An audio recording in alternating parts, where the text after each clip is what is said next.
just me, honestly, falling in love with people again and wanting to be around people. For a while, after a rough experience I had in Detroit, I had a loss, and I got used to shutting people out, like even people I love. It was just like, no, because you're all gonna leave, and I'm gonna lose you some way. And that was the thing. Like, I didn't want new friends, and somehow you guys kept getting new friends, and people were just kind of click. They were great, and they're great people. But it was just at that time, that's what, like, I'm just like, no. And they're just like, we're going to love you anyway. And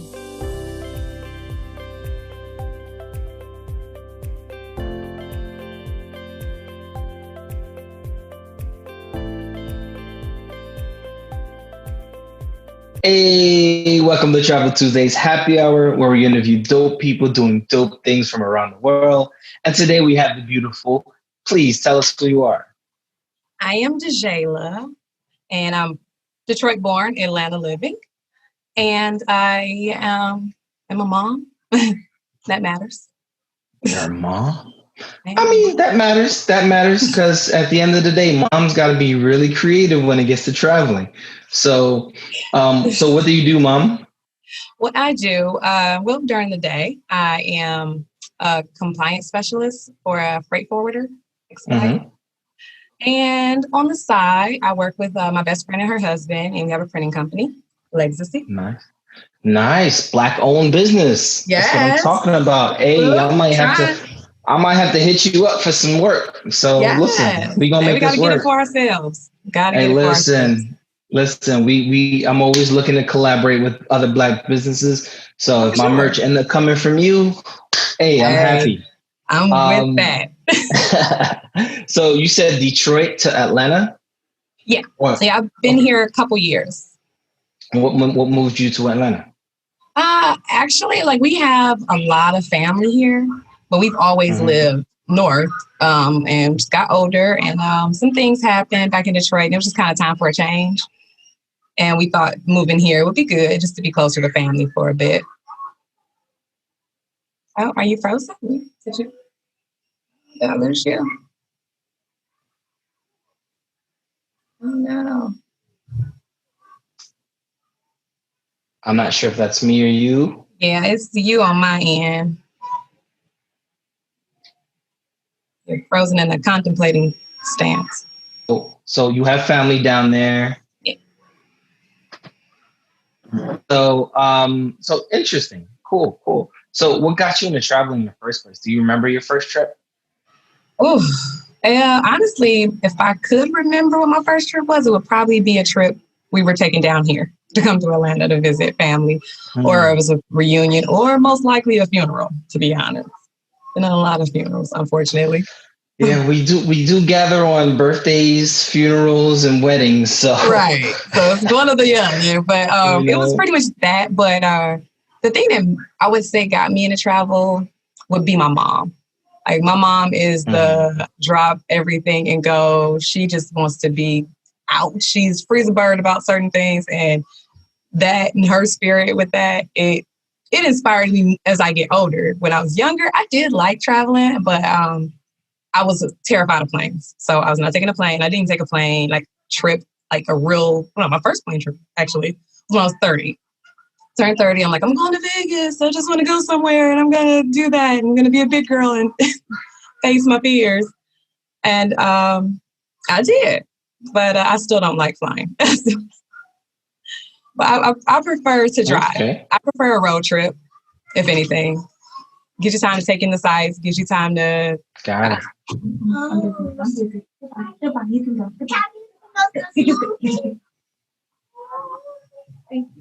So sorry.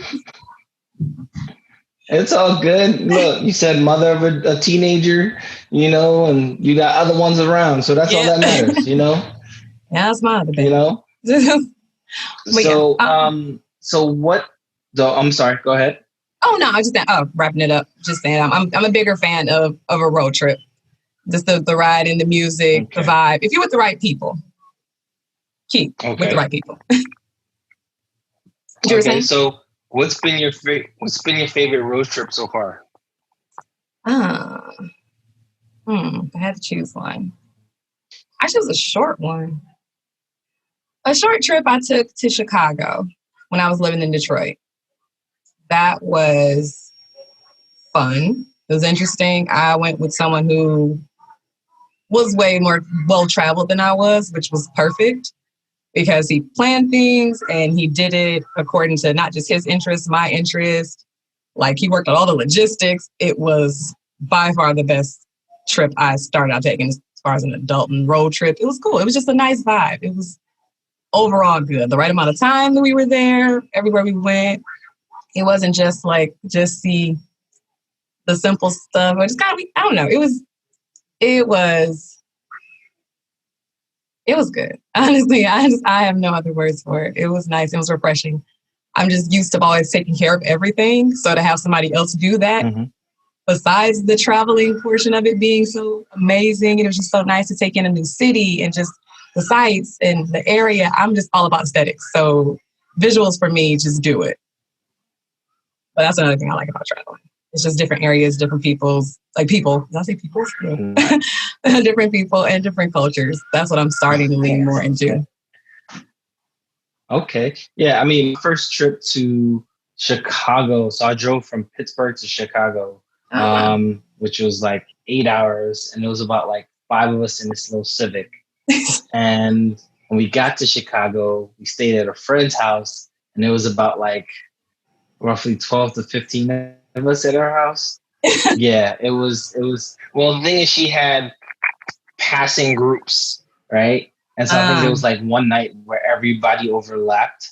And so at that point, it was just like, all right, well, let's just bunk up. Let's figure out how to make this work, you know? And we went there. The first time I went was, I think, one of the last few years of Taste of Chicago. And so I actually got to experience Taste of Chicago. So that was kind of cool. I'm jealous. So yeah. You know, we all can't be great. You know what I mean? I'll accept that. So what has you traveling now? You mentioned the culture. Like, what about the cultures that keep you wanting to like learn more and experience more? Well, it's just, I feel like everybody has something to offer. Like you can just learn from everybody and everything, and just it's so interesting. It's just I never wanted to be closed off to anything, and I was raised in a religious household, and sometimes it would be limited. You know, certain visions, certain views. It was very limited, and I just kind of felt like it was more. It's more we could learn. It's more we could get, and just like the division of religion and race and gender and this and that. It's like, I feel like if there was just some more unification and more understanding, that would just weed out a lot of the miscommunication and the stereotypes and just all of that. And I think just even just on the level of me just personally meeting someone of a different culture and the ethnicity and background and everything, getting to take something from them, but also getting to take something from them in their beautiful space and in their home. That's something I was looking forward to in 2020, and Corona said no. So it's like I finally kind of, got to that place where it's like, okay, this is how I really want to experience some travel. Like, yeah, I've done this Vegas thing, I've done certain other things, but my goal was to really go and really put my passport to use. And yeah, that got shut down. So. Hey, listen, you're not the only one. Like everyone I've interviewed, like 5 or 6 trips canceled because of COVID. Like apparently COVID 2020 was everyone's year. Except for COVID. All right. Okay. I mean, everybody. When I say everybody, 2020 was solid. 2020 was about to be, like the young ones say, lit. You know what I mean? Exactly. It was going to definitely be lit for everybody. Everybody's talking about the dreams and the hopes and everything they had planned. And now everybody's like, Yep. Everybody's salty like no other. Oh my gosh. So you mentioned wanting to experience cultures, right? And you're a big component, you're a big advocate for road tripping. In the current climate today, right? Have you ever felt this scared and unsafe during your travels? Yes. Especially being a Black woman. First being Black and just being a woman, it's just, it makes you nervous, but most times that I've traveled, I think most times I've traveled with my family, my mom and kids. If I was on a road trip, it was mostly with them. So in that case, I was a tomboy in my family. So I kind of take the guy, I'm a little more about protecting them. So I kind of have to suppress any fear I have because the need to protect them is greater than any fear I have about whatever may happen to me. So in those times, I kind of just, I face it. But if it's another situation where I don't have to be that person, oh, heck yeah.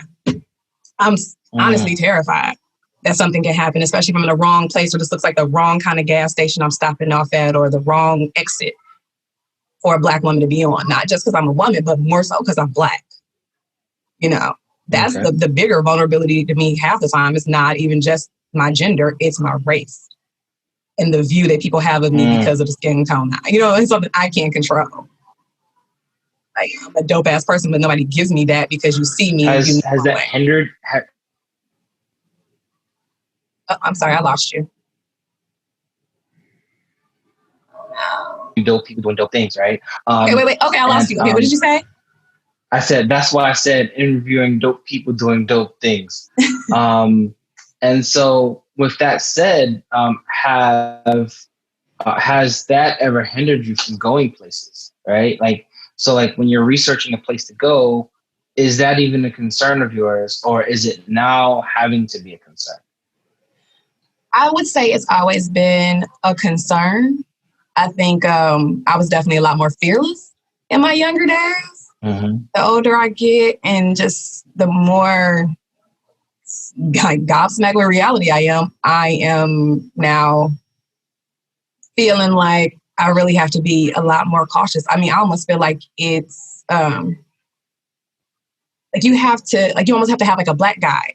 Like, I guess like something they had back in the day. Like how you have to. Yes. Thank you. Okay.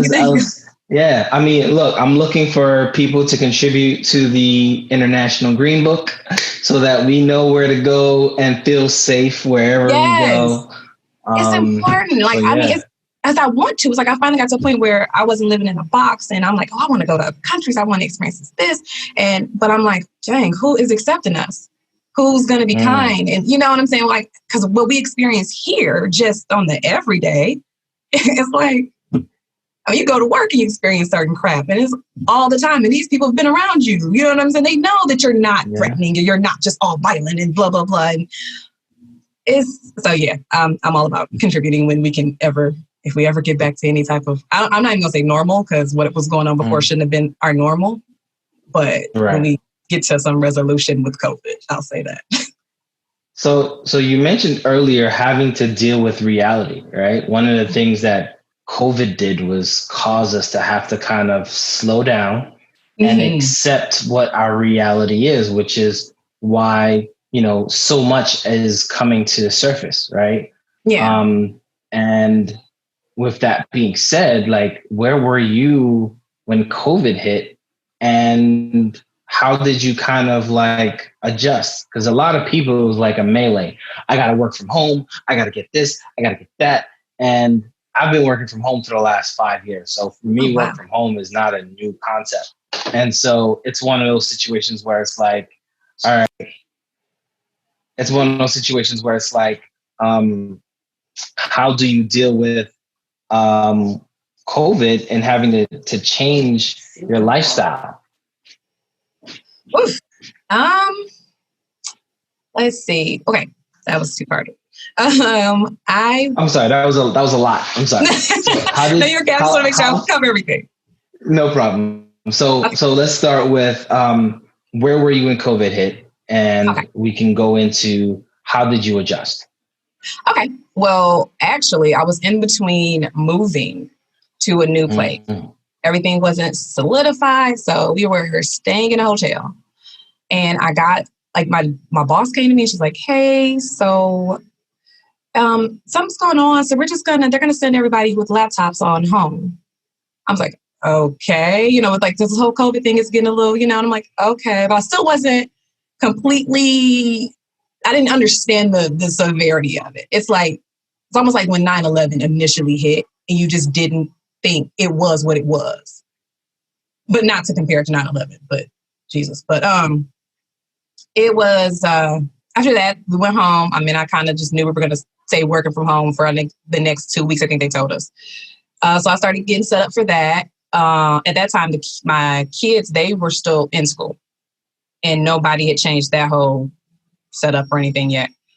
But then I moved, and which was still weird because we just having to do things differently and check I don't know, it was odd.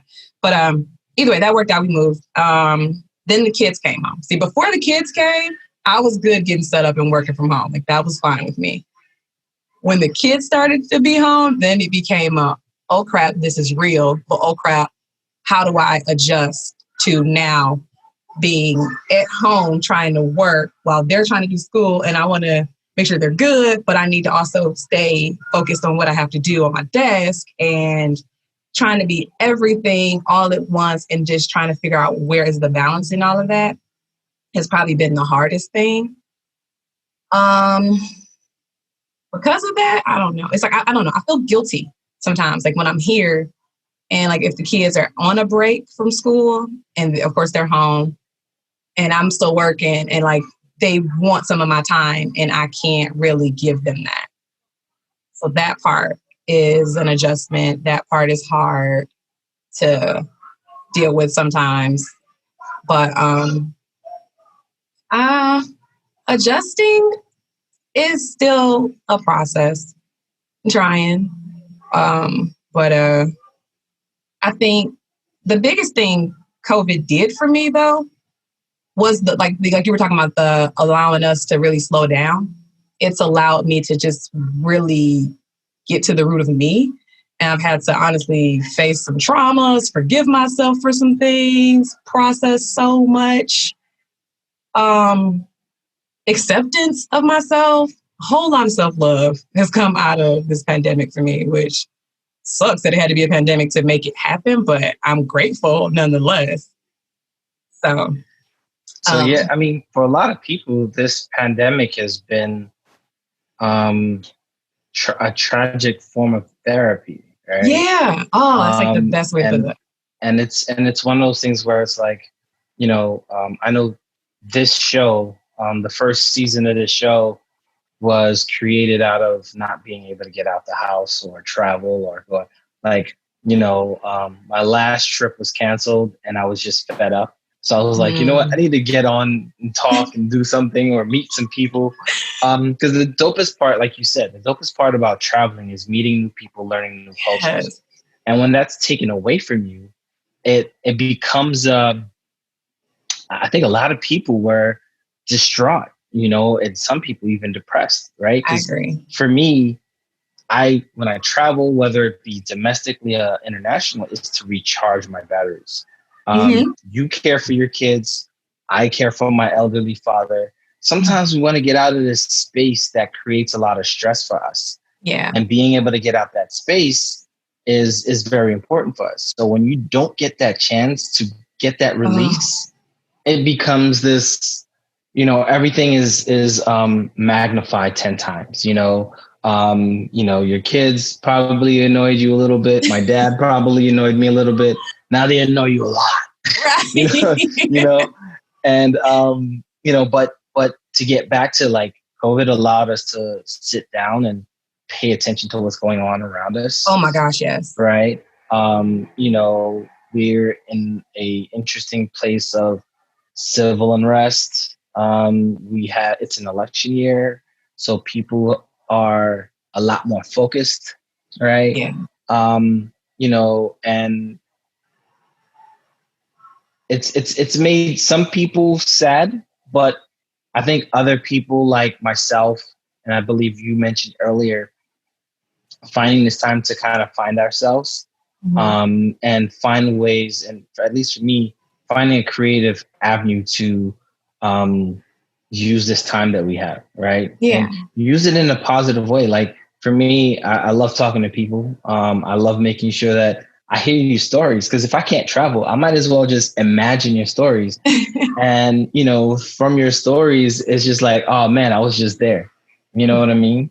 So, so how are you adjusting to the new norm? You know, with everything slowly opening up. I know Atlanta was open, close, open, close, open, close, open, Yeah, close. hot mess.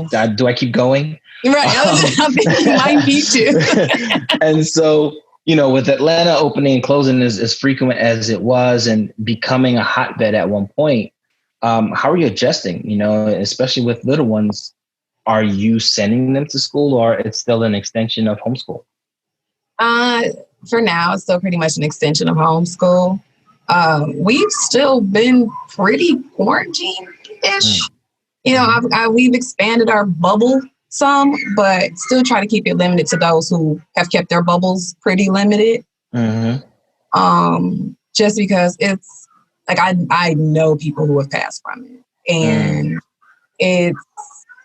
it's just scary to think of, and how scary it is that you're going to be possibly alone while this is happening. And I'm too paranoid to go into a hospital and have nobody advocate for me. Right. But I can't advocate for me. And that's like by far the scariest part. Like, and that has me on edge when it comes to my kids, like thinking about them. And the idea of that is by far, it terrifies me. So we try to be very cautious. I mean, there's nothing to put a mask on indoors, people. I don't know what that beef is. Like, how do you make a mask and race political? Everything is political. I can't.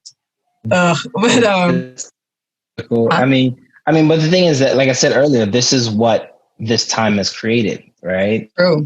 True. There's no other avenues for people to kind of argue the case, but it being political. I mean, it happened on an election year, right? Like the craziest aspect of it. And, you know, we're having to make the necessary adjustments. And I mean, once again, even Biden stated, you know, had it not been for the mismanagement of COVID here, he might not have jumped into the race, you know? And so it's one of those things where, you know, I'm blessed and sad at the same time. But, you know, learning more about what's going on and how we move forward. And like I said, it's important. We all get out and vote, make sure that we do our due diligence on every candidate on the ballot, not just the president. Yeah. And you know, we just make sure that, you know, the few rights that we do get as Black citizens, we take advantage of it. You know what I mean? I'm with that, because honestly, I will not hold you up. I was not for voting. I did when I got 18, and I did it for maybe a few years, and I was just like, yeah, I was excited to do it. Then I started seeing how politicians and crooked things were, and I just felt away.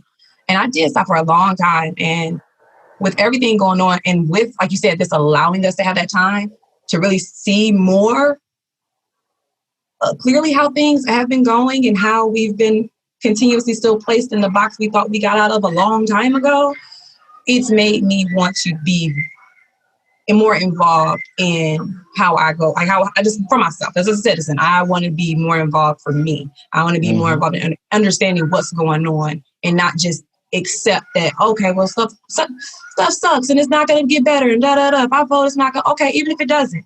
People literally died for me to have a right, for people like me to have this right. So if for no other reason, I had to really resolve myself and get right with my ancestors and show them appreciation by voting, if nothing else. Embracing my Black more and just, I don't know, I think I got like a feeling a sleeper cell of just existing for so long too.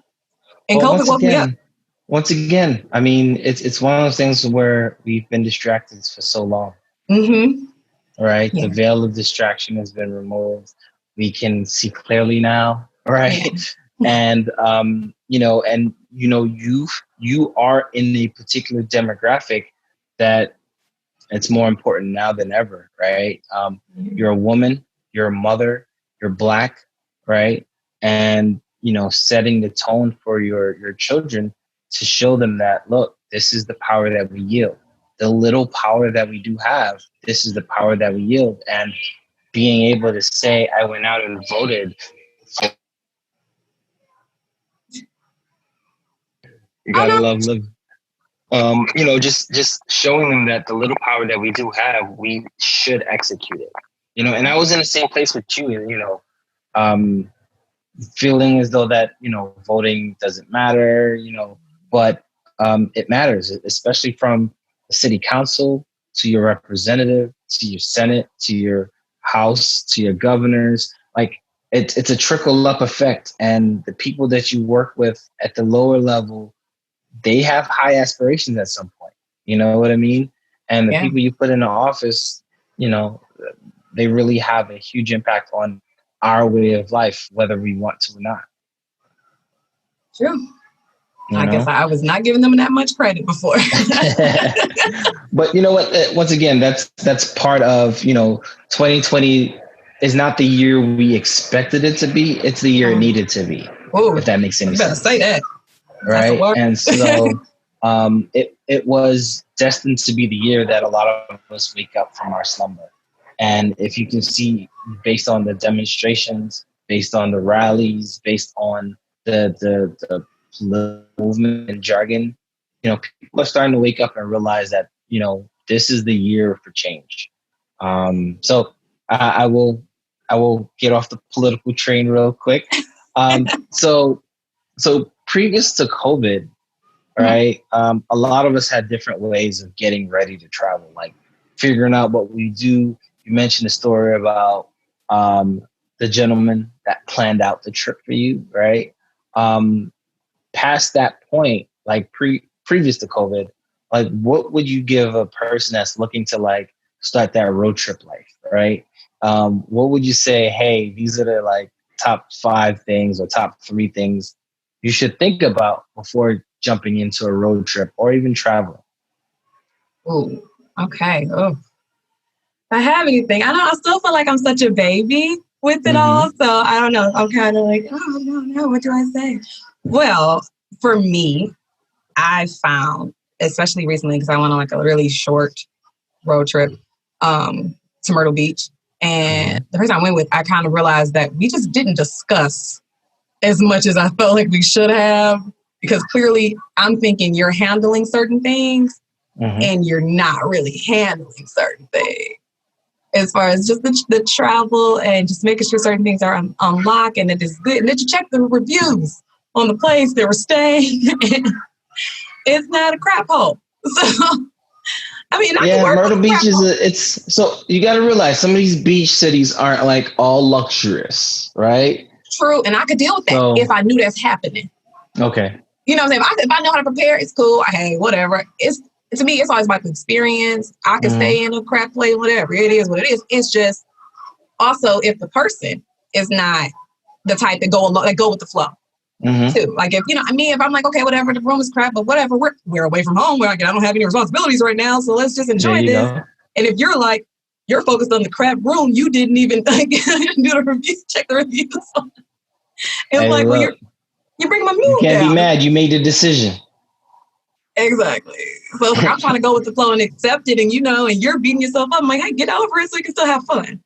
It's like, to me, it's still just, let's get this experience on. Like, I can care about that stuff. That stuff is what it is. But just like to find a dope company, honestly, that makes a trip, because everything can go wrong on your trip.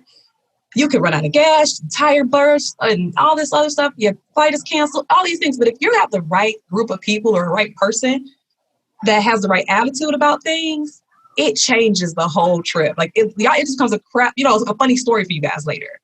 It's like, oh my gosh, remember the time we went on this trip and everything went wrong? To me, it's always going to be about the company, no matter what it is. Always goes back to the company, because the best people good people can make the best out of a bad situation for me. Okay. I just realized I love people again.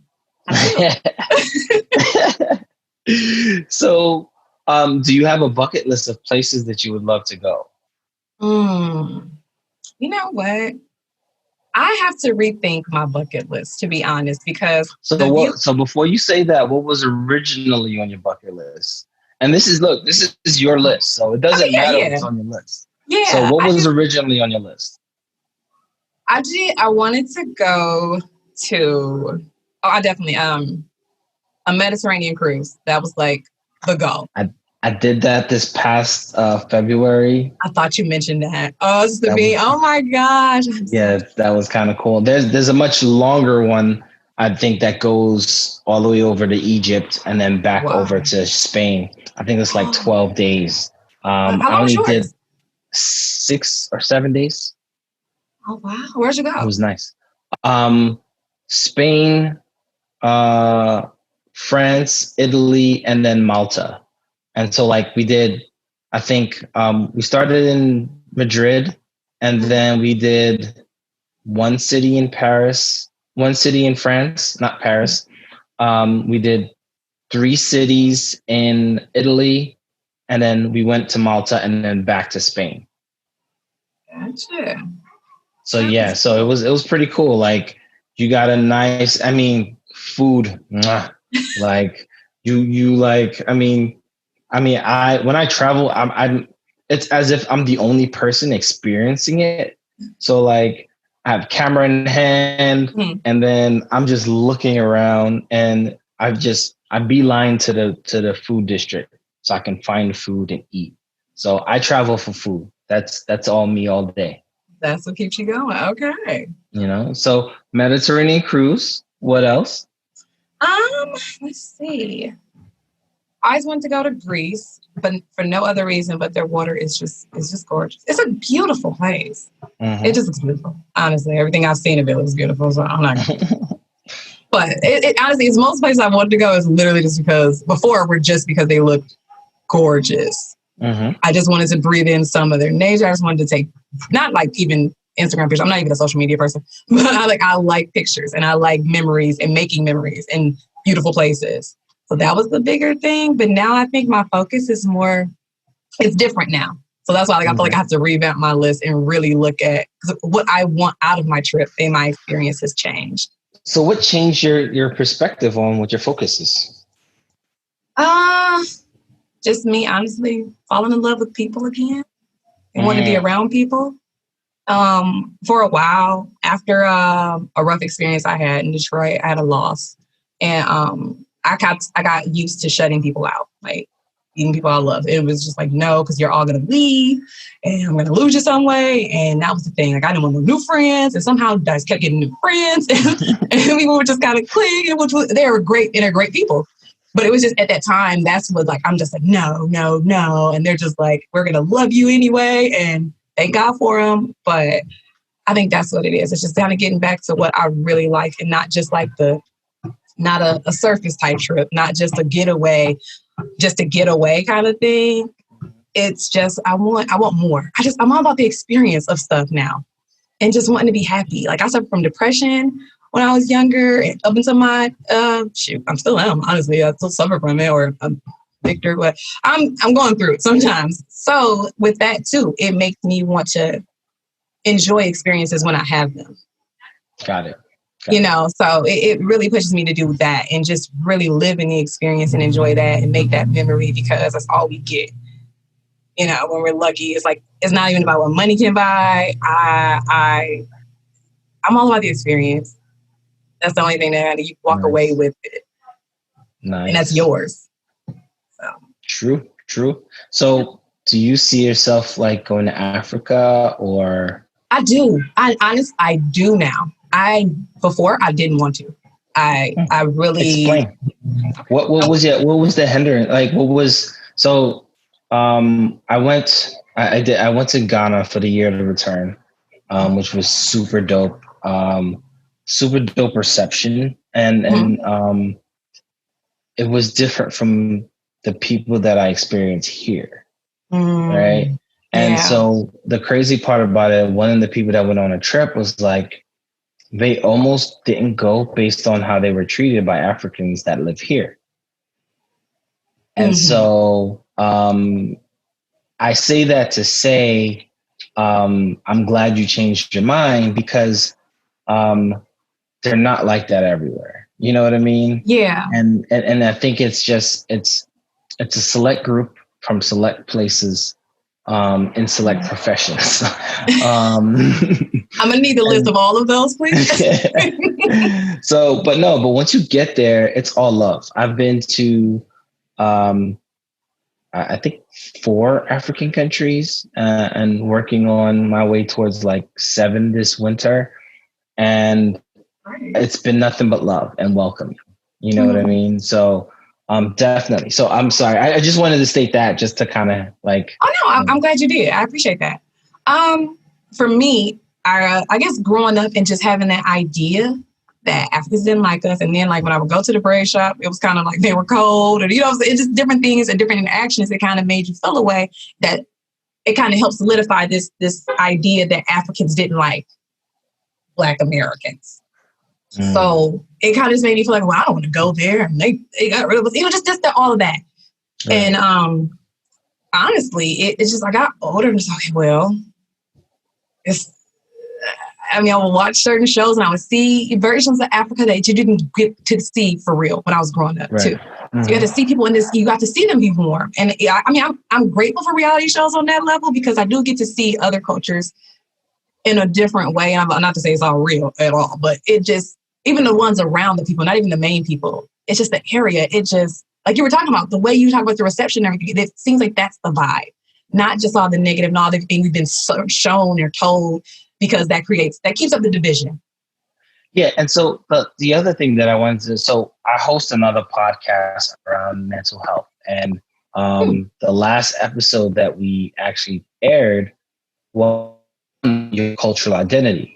And the fact that me and the non-Black, just Black American people felt a lot of prejudice against coming from Black Americans, right? So like, and that's the other question I was going to ask. Like, so growing up in Detroit, you mentioned, hair braiders now, and I think that's more of a more recent type of thing than it was back in the day, right? Yeah, fairly. And and so I guess my question to you is like, back in the day, like, did you not run into West Indians, Africans? You know what? I didn't Jamaicans? even know the difference like that. Like I didn't know enough to ask the questions when I did meet those people because I was way younger. And I wish I had though. Like I wish I had dug in because I'm naturally curious and want to get to know people's backstory just because I think people are interesting. But honestly, it's only people I look back on now. I'm like, I wonder about them now. And I wish I could ask them those questions and, dig into their background and their history because I would honestly get more backlash. Honestly, most of the stuff and the issues I had were from Black Americans. I'm not going to hold you up. Okay. I was always told you're cute for a dark-skinned girl. And, certain little things. Yeah, so that's the other thing that came up as well was that, colorism was a big thing in the community, right? And we're all over the place, but this is, oh man, my internet connection is. Oh, wait, you were coming back. Was you again? Yep, I'm here. Okay. Okay, there you go. Yeah, okay. I'm monitoring my internet and it's going in and out, so I got to call the company. Our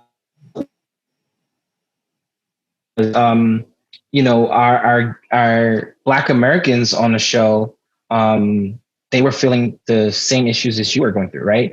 Oh, you're a cute girl, or oh, you're smart for a light-skinned girl, or and that's from within their own community, right? And then on top of that, depending on where you were, and I think the mid. Oh, I lost you. Okay, I can't. You're breaking up. I'm coming back shortly. Okay. And not yet. All right. Cool. So yeah, I'm gonna have to edit all of this. So what I was saying was, back east, we were struggling trying to keep our identity.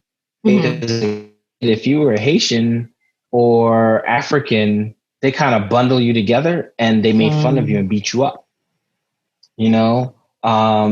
and then if you looked a certain way, they would call you African. But if you were like Hispanic or Jamaican, everybody was cool. You know what I mean?